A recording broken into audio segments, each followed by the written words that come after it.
A massive fire at a battery recycling plant in Fredericktown is still burning at this hour. More than 20 different fire departments responded to the critical mineral recovery plant. Roads in the area are still closed. 5 on your side's Laura Barcheski has been working to get information all afternoon, and she has the latest live from the scene. Laura.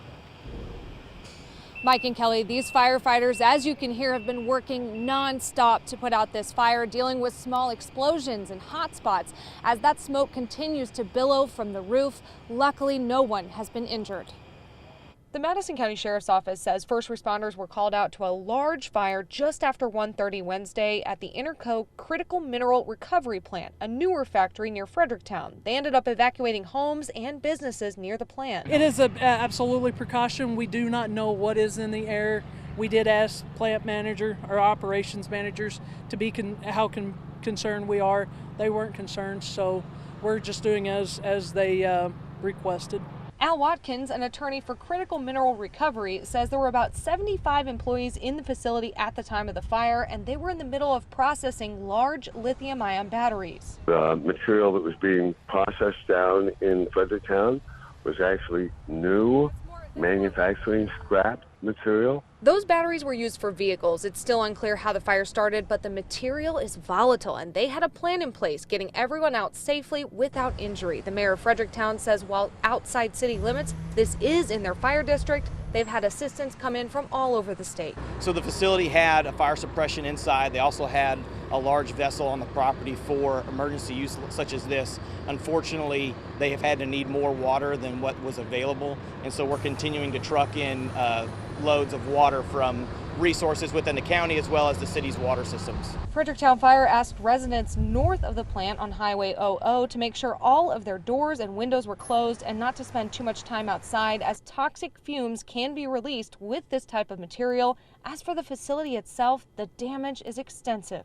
Yeah, it's going to affect, several families in our community. They employed a lot of the citizens, not just in Fredericktown, but our neighboring community here in Junction City where they're located, and then obviously Madison County.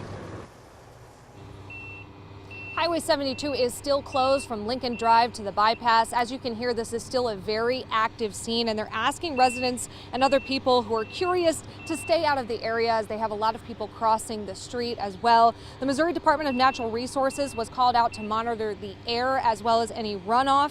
And Fredericktown residents and other areas can look to the Fredericktown Fire Facebook page for the latest updates. Reporting live near Fredericktown, Laura Barcheski, 5 on your side. Residents who live near the burning battery plant had to temporarily evacuate their homes as a precaution. Our team coverage continues with 5 on your side's Robert Townsend, who met one family who waited it out. Immediately after that fire at that battery plant here in Fredericktown, we caught up with a family taking temporary shelter right here at First Assembly of God. My first thought was to call my wife and get the kids and get out of there. Scott Bates and his family have lived in Fredericktown for 14 years. Wednesday afternoon, Bates was on the road returning home from Farmington when a church member called and told him their neighborhood had to evacuate because of this fast-moving, massive fire at a battery recycling plant. At that point, my phone began to just chime in with text messages from various people. Bates quickly loaded up his wife, their 4 kids, and trekked to their church, not for the usual midweek service, but for temporary shelter. Eating a bunch of junk food and playing on our devices. We do everything together. We go everywhere, go to church here. Yeah, so being together is one of my favorite things that we can do, especially during a time like this.